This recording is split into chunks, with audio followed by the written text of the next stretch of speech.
اعوذ باللہ من الشیطان الرجیم بسم اللہ الرحمن الرحیم وبہ نستعین وہو خیر ناصر ومعین۔ السلام علیکم ایھا الطلاب الکرام۔ آج کے سبق کا جو موضوع ہے وہ ایک جدید 5واں باب المطلق والمقید کے نام سے ہے، اور اس میں جو ہے وہ 2 مبحث ہیں، وفیہ مبحثان۔ پہلا جو ہے وہ مربوط ہے تعریف المطلق والمقید۔ مطلق اور مقید جو ہوتا ہے وہ کسے کہا جاتا ہے؟ اس کی تعریف میں صاحب کتاب فرماتے ہیں المطلق هو الرجل الدال علی شایع فی جنسہ۔ مطلق یعنی ایسا لفظ جو دلالت کرے ایک ایسی معنی پر جو اس کی جنس میں شائع ہے، رائج ہے۔ مثال کے طور پر فرس اس میں جنس ہے، رجل جو ہے وہ اس میں جنس ہے، اور یہ رجل تمام افراد جو بھی رجل ہیں ان تمام افراد کو شامل ہے، تو لہذا یہ ایک ایسا لفظ ہے جو دلالت کرتا ہے ایک ایسی معنی پر جو اپنے افراد کو شامل ہوتی ہے۔ فرس بھی جو ہے وہ مثلا جو بھی فرس ہے اس پر جو ہے یہ لفظ صادق آتا ہے۔ لیکن مقید جو ہوتا ہے وہ ایک ایسا لفظ ہے جو شائع نہیں ہے۔ مثلا جب کہا جاتا ہے رجل عالم، تو یہ رجل جو تھا اوپر والا یہ عالم کو شامل ہو رہا تھا، غیر عالم جو بھی رجل ہو۔ لیکن یہ جب کہا جاتا ہے رجل عالم تو پھر یہ رجل جاہل کو شامل نہیں ہوگا، یعنی وہ رجل تو ہے لیکن چونکہ عالم نہیں ہے تو یہ اس کو شامل نہیں ہوگا۔ تو لہٰذا یہ تعریف ہو گئی مطلق اور مقید کی۔ صاحب کتاب فرماتے ہیں کہ یہ جو تعریف کی گئی ہے اس میں کچھ اعتراضات اور اشکالات مطرح ہوئے ہیں، لیکن وہ اشکالات زیادہ مہم نہیں ہیں۔ وَأُورِدَ عَلَى ذَلِكَ بِعَدَمِ الْاِطْرَادِ اَوِ الْانِقَاصِ۔ اس تعریف پر جو ہے وہ اشکال اور اعتراض کیا گیا ہے کہ بھئی یہ آپ کی تعریف جو ہے وہ مانع عن الاغیار نہیں ہے۔ اطراد یعنی یہ تعریف آپ نے ایسی کی ہے، ممکن ہے اس میں کوئی دوسری چیز بھی شامل ہو جائے۔ مثلا ممکن ہے ہم کہیں کہ عام جو ہے عموم بھی ممکن ہے اس میں شامل ہو جائے، در حال کہ عموم جو ہے وہ اس کو مطلق نہیں کہا جاتا۔ اول انعقاص، یا آپ کی تعریف جامع علی الافراد نہیں ہے، ممکن ہے ایک مطلق ہو لیکن آپ کی تعریف اس کو شامل نہ ہو رہی ہو۔ یہ معمولاً اشکال جو کیا جاتا ہے تعریف پہ، یا کہتے ہیں کہ مترد نہیں ہے یا منعکس نہیں۔ صاحب کتاب فرماتے ہیں وَلَكِنَّ ذَلِكَ غَيْرُ مُهِمٍ۔ یہ تعریف میں اتنی دقت کرنا کہ بھئی یا جامع علی الافراد ہے یا مانع عن الاغیار ہے یا نہیں، تو یہ مہم نہیں ہے۔ بعدما عرفنا موارد احکام المطلق والمقید۔ کہتے ہیں کہ جب ہم نے مطلق اور مقید کے جو احکامات ہیں وہ ہم جان لیں، ان کے موارد کیا ہیں، تو یہی ہمارے لیے کافی ہے۔ سواء كانت داخلة في حدهما او خارجة۔ اب وہ احکام ان مطلق اور مقید کی تعریف میں شامل ہوں یا اس سے خارج ہوں، ہمارے لیے مہم یہ ہے کہ مطلق اور مقید کے جو احکامات ہیں وہ ہم ان کو جان لیں۔ ولیکن باتحاد المناط دخلت فی احکامها۔ ان میں جو ملاک ہے مطلق ہونے کا اور جو مقید ہونے کا ملاک ہے اور مناط ہے، وہ متحد ہونے کی وجہ سے یہ جو ہے ان کے احکام میں جو ہے وہ شامل ہو جاتی ہے۔ تو لہٰذا ہمارے لیے مہم جو ہے وہ تعریف جاننا ہے، اور اس کے ساتھ جو ہے وہ احکام مہم تر ہیں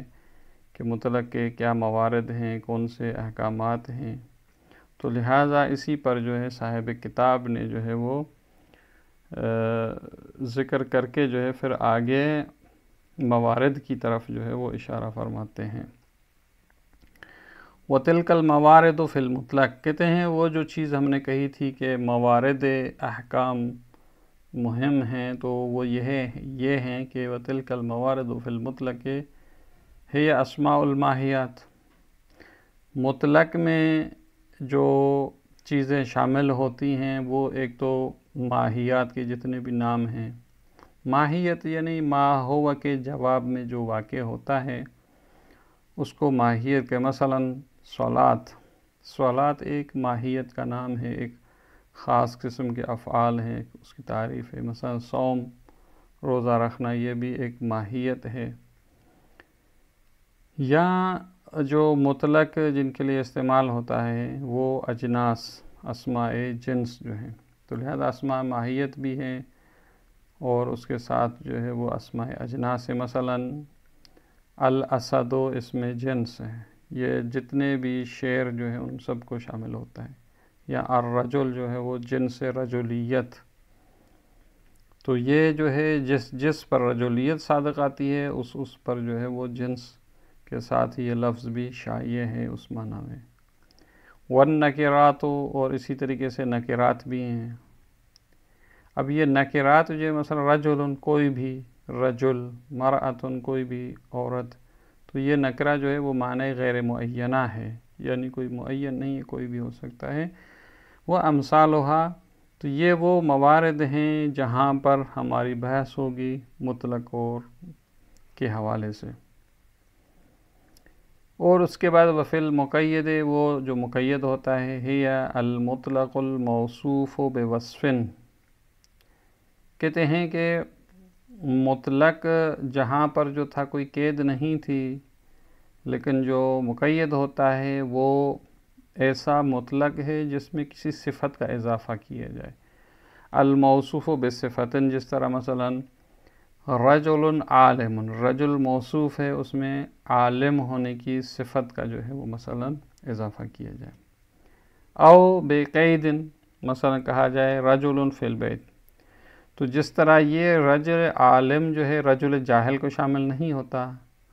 تو رجل فی البیت یعنی ایک گھر میں جو رجل ہو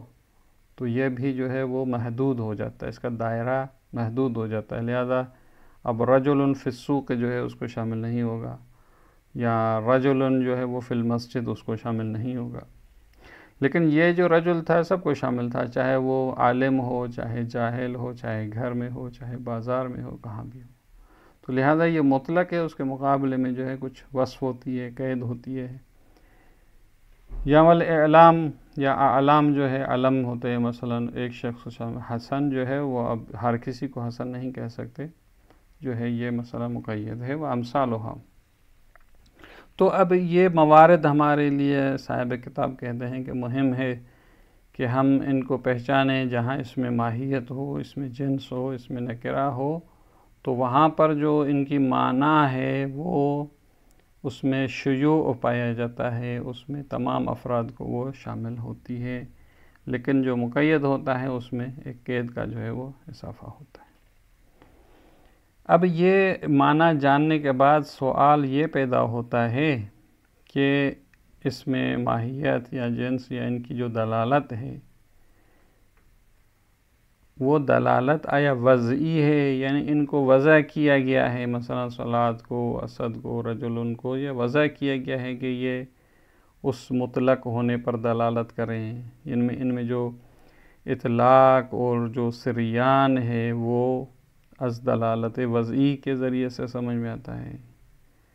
تو کہتے ہیں ثم انہ قد نقل عن اکثر القدماء، جو پہلے والے اکثر جو بزرگان، جو علماء اصولیین تھے، ان سے نقل کیا گیا ہے، جعل الشیاع والسریان فی المطلق بالدلالت الوضعیت، انہوں نے کہا ہے کہ شیعہ اور سریان یعنی شائع ہونا، اس معنی کا جتنے بھی افراد ہیں ان میں پھیلنا اور جاری ہونا، یہ مطلق میں جو وہ دلالت وضعیہ کے ذریعے سے ہے، یعنی خود مطلق کو جو ہے ان کے لیے وضع کیا گیا ہے۔ یہ تو نظریہ تھا اکثر قدماء اصولیین کا، ولیکن جماعت من محققی المتاخرین، لیکن جو ان کے بعد آنے والے محققین اور جو علماء ہیں ان کی ایک جماعت کہتی ہے جعل الشیاء بمعونت مقدمات الحکمت، یعنی وہ کہتے ہیں کہ یہ اسماء ماہیات اور اجناس ان کو وضع نہیں کیا گیا اطلاق اور شیعہ کے لیے، بلکہ یہ جو شیعہ ہونا یا اس معنی کا ان افراد میں جاری ہونا جو ہے وہ مقدمات حکمت کے ذریعے سے ہے، کہ آگے جو ہے اس کی توضیح آئے گی، یہاں کچھ گزشتہ اسباق میں بھی اس کا تذکرہ ہوا تھا مقدمات حکمت کا، تو ان کو مد نظر رکھتے ہوئے یہ معنی جو ہے شیعہ اور سریان جو ہے وہ سمجھ میں آتا ہے۔ اس کے بعد کہتے ہیں کہ یہ کس طرح آپ کہتے ہیں کہ یہاں جو ہے وہ مقدمات حکمت مد نظر رکھتے ہوئے ہم اس کو لاگو کرتے ہیں، تو یہ اس کی توضیح ہے۔ فَقَالُوا إِنَّ اسْمَ الْمَاہِیَّةِ مَوْضُوعٌ لِلْمَاہِیَّةِ بِمَا هِیَ، وہ کہتے ہیں اس میں ماہیت جو ہے جی مثلا لفظ صلاۃ ہے، لفظ صوم ہے، یا اس طرح جو دوسرے الفاظ مطلقات میں سے ہیں ان کو وضع کیا گیا ہے ایک حقیقت اور ماہیت کے لیے جو صرف اسی کو مد نظر رکھتے ہوئے من دون شرطن، اس ماہیت کے ساتھ کسی دوسری شرط کو مد نظر نہیں رکھا گیا، حتی شرط لا، اے لا بشرط شے و لا بشرط عدم شے، یعنی اس ماہیت کے ساتھ کسی چیز کے ہونے کو مثلا اطلاق کو کہیں کہ ماہیت اطلاق کے ساتھ شرط ہو، یہ بھی نہیں ہے، اور نہ ہی کسی کے نہ ہونے کو، یعنی مثلا عدم اطلاق بھی کوئی شرط نہیں ہے۔ ماہیت کو مثلا اس میں ماہیت کو اس حقیقت کے لیے وضع کیا، مثلا لفظ صلاۃ جو ہے وہ حقیقت نماز کے لیے ہے، لفظ صوم جو ہے وہ حقیقت صوم کے لیے، اس میں کوئی دوسری قید کا، کوئی دوسری شرط کا وہ اس میں دخل نہیں ہے۔ جب یہ صورتحال ہوئی تو یہ ہو گیا اس میں ماہیت کا معنی موضوع لہو۔ اب آتے ہیں مقدمات حکمت کی طرف اور اس کے ذریعے سے ہم اطلاق کو ثابت کرتے ہیں۔ کہتے ہیں جب یہ وضع ہوا ماہیت کے لیے فَإِذَا لَمْ يَكُنْ فِي الْمَقَامِ قَيْدٌ، اب جب وہ مولا بیان کر رہا ہے اور وہاں پہ قید بھی نہ تھی، کیونکہ ہم نے فرض یہ کیا ہے کہ اس میں ماہیت جو ہے وہ خود حقیقت ماہیت کے لیے وضع کیا ہے، اور اس کے ساتھ ولا انصراف الی بعض الافراد، اب یہاں ہمارے مورد نظر میں قید بھی نہیں ہے، کوئی انصراف بھی نہیں ہے کہ ہم کہیں کہ بھئی یہ لفظ جب بولا جاتا ہے تو اس سے خاص افراد ذہن میں مراد ہو۔ مثلا جس طرح کسی شہر میں ایک چیز جو ہے مشہور ہوتی ہے تو درست اس کا لفظ عام ہوتا ہے یا مطلق ہوتا ہے، لیکن وہی چیز ذہن میں آتی ہے۔ مثلا جس طرح کسی شہر میں ایک مخصوص مٹھائی مشہور ہو تو جیسے ہی لفظ مٹھائی کہا جاتا ہے تو فوراً وہی ذہن میں آتی ہے، کہتے ہیں انصراف الی بعض افراد۔ تو کہتے ہیں مٹھائی تو سب چیزوں کو کہا جا سکتا ہے لیکن مراد ایک خاص چیز ہوتی ہے، تو اس طرح بھی نہ ہو۔ ولا متیقن الاراد فی مقام التخاطب، اور جب وہ لفظ مطلق بول رہا ہے تو کوئی بعض جو ہے چیزوں کو مد نظر رکھتے ہوئے ہم یہ نہ کہیں کہ ان سے مراد یہی یقینی ہیں، کچھ قرائن حالیہ یا مقالیہ ہوتے ہیں تو وہ بھی وہاں پر نہ ہو۔ وَكَانَ الْمُتَكَلِّمُ فِي مَقَامِ بَيَانِ تَمَامِ مُرَادِهِ، اور متکلم بھی جو ہے وہ جب لفظ مطلق بول رہا ہے تو اپنی تمام مراد کو ہی بیان کر رہا ہے، جس طرح مثلا کوئی کہتا ہے اقیم الصلاۃ، تو یہاں پر جو ہے وہ ہم کہیں کہ یہ تمام مراد جو ہے وہ متکلم بیان کر رہا ہے۔ تو ان 3-4 چیزوں کو مد نظر رکھتے ہوئے اب کہتے ہیں یہ مقدمات حکمت یہاں پر ہمارے لیے واضح ہو گئے جب دل لفظ الماہیت حینئذ علی الاطلاق والشیاع، تو یہاں وہ لفظ ماہیت جو ہے وہ اطلاق پر دلالت کرتا ہے اور شیاع پر۔ جس طرح معمولا مثال جیسے کوئی کہتا ہے مولا اعتق رقبتاً، اب یہ رقبہ جو ہے ایک ماہیت ہے کہ بھئی تمہیں غلام آزاد کرنا ہے، تو اب یہاں پر ہمیں پتہ ہو کہ کوئی قید بھی مراد نہیں ہے اور رقبہ سے مراد کوئی خاص فرد بھی نہیں ہے اور متکلم بھی اپنی پوری مراد کو بیان کر رہا ہے، تو یہاں کہیں کہ رقبہ جو ہے اطلاق ہے، کوئی بھی آپ جو ہے عبد کو آزاد کر دیں، اس میں کوئی قید کی خصوصیت کی ہونا ضروری نہیں ہے، اور یہ اطلاق جو ہے وہ ان مقدمات حکمت کے بعد سمجھ میں آ رہا ہے۔ وَإِلَّا فَلَا، اگر یہ مقدمات حکمت نہ ہوں، مثلا مولا جو ہے وہ ایک ایمان کی جو ہے فضیلت بیان کرتے کرتے کہتا ہے کہ بھئی تمہیں جو ہے اگر کوئی مومن بندہ آزاد کرے گا تو اس کا یہ ثواب ہے، یہ پھر بعد میں کہ اعتق رقبتاً، تو یہاں قرینہ موجود ہے کہ یہاں رقبہ سے مراد مثلا رقبہ مومنہ ہے، تو لہٰذا یہاں پر جو ہے مقدمات حکمت جب میسر نہ ہو تو اس صورت میں اطلاق کا استفادہ جو ہے وہ نہیں ہو سکے گا۔ تو لہٰذا ان متأخرین کا نظریہ یہ ہے کہ یہ اس میں ماہیت جو ہے وہ خود ایک معنی اصلی کے لیے وضع ہے، لیکن اطلاق جو ہے وہ مقدمات حکمت کے بعد میں سمجھ میں آتا ہے۔ تو یہ تو مرحلہ تھا تعریف کا۔ اب اس کے بعد جو ہے دوسرا مرحلہ ہے کہ مطلق اور مقید اکٹھے آ جائیں تو ہمیں کیا کرنا چاہیے، کس پر عمل کرنا چاہیے۔ تو اس کے بارے میں فرماتے ہیں اذا ورد مطلق و مقید فإن كان مختلفین حکما او موجبا، جب مطلق اور مقید وارد ہو، عام مولا صادر مولا جو ہے وہ مثلا مطلق بھی کہے اور مقید بھی کہے، تو اس کی چند صورتیں ہوتی ہیں۔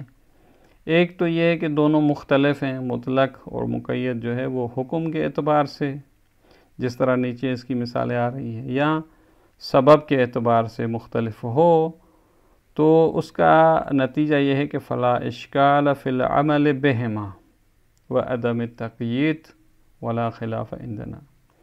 جب یہ دونوں مختلف ہیں، حکم بھی دونوں کا مختلف ہے یا سبب دونوں کا مختلف ہے، تو کہتے ہیں پھر تو کوئی مشکل نہیں ہے، پھر دونوں پر عمل کیا جائے گا، اور یہاں پہ کوئی تقیید بھی مطلق کو نہیں لگائی جائے گی، اور اس میں کسی قسم کا اختلاف بھی نہیں ہے۔ جس طرح مثال دیتا ہے اکرم ہاشمین، یہ مطلق ہے ہاشمین۔ پھر ایک دوسرا حکم ہے وقر ہاشمین عالمن، اب یہ مطلق ہے، یہ مقید ہے چونکہ عالم کی قید اس کے ساتھ ہے۔